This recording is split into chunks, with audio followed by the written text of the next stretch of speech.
দেখেন আমার ছাদ বাগানে গোলাপ গাছে কত সুন্দর সুন্দর গোলাপ। এই যে একটা গোলাপ, এটা কলিটা ফুটতেছে।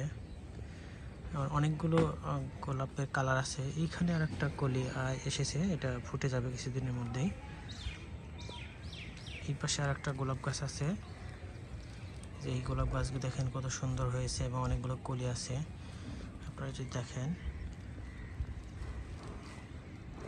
তারপরে এইখানে একটা গোলাপ গাছ, এই গোলাপ গাছটা অনেক সুন্দর হয়েছে।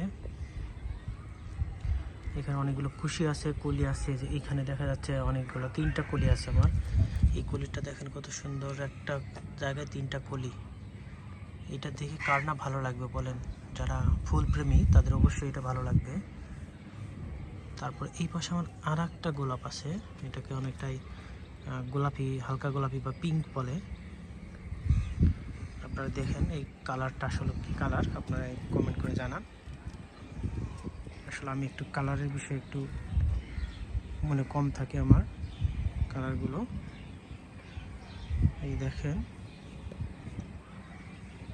এই কালারটা দেখেন, আমি যদি একটু ঘুরিয়ে দেখাই, কত সুন্দর দেখা যাচ্ছে কালারটা। বুঝছেন কত সুন্দর, কতগুলো ফুল।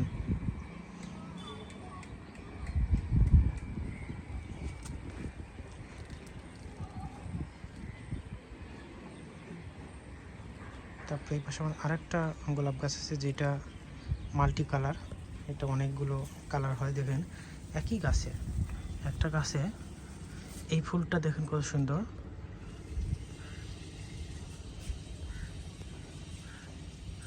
দেখছেন এতগুলো ফুল একটা গাছেই শুধু ধরেছে আমার। এইরকম একটা গাছ থাকলে আপনাদের মনের খোরাক নিমিষেই মিটে যাবে। যেখানে এখানে হলুদ ফুল আছে, তারপরে বিভিন্ন মাল্টি কালার ফুল। এই ফুলটা দেখেন। তারপর এই পাশে এটাকে বলে কি পিঙ্ক বা বেবি পিঙ্ক। যাক, আমি বরাবরই কালারের বিষয়ে একটু কনফিউজ থাকি যে কখন কোন কালার যেটা। এইটা দেখেন কত সুন্দর, অনেকটা এই ফুলটা অনেক বেশ ভালোভাবে ফুটেছে, পুরোটাই দেখা যাচ্ছে। এইটাতে অনেকগুলো কুশি আছে। ওই কুশি থেকে যখন ফুল বেরো আমি আপনাদের অবশ্যই সেগুলো জানিয়ে দেব বা ভিডিও করে আমি দেখাবো। এই দেখেন একটা ফুল, দেখেন কত সুন্দর। আর অনেকগুলো কলি আছে এই গাছে।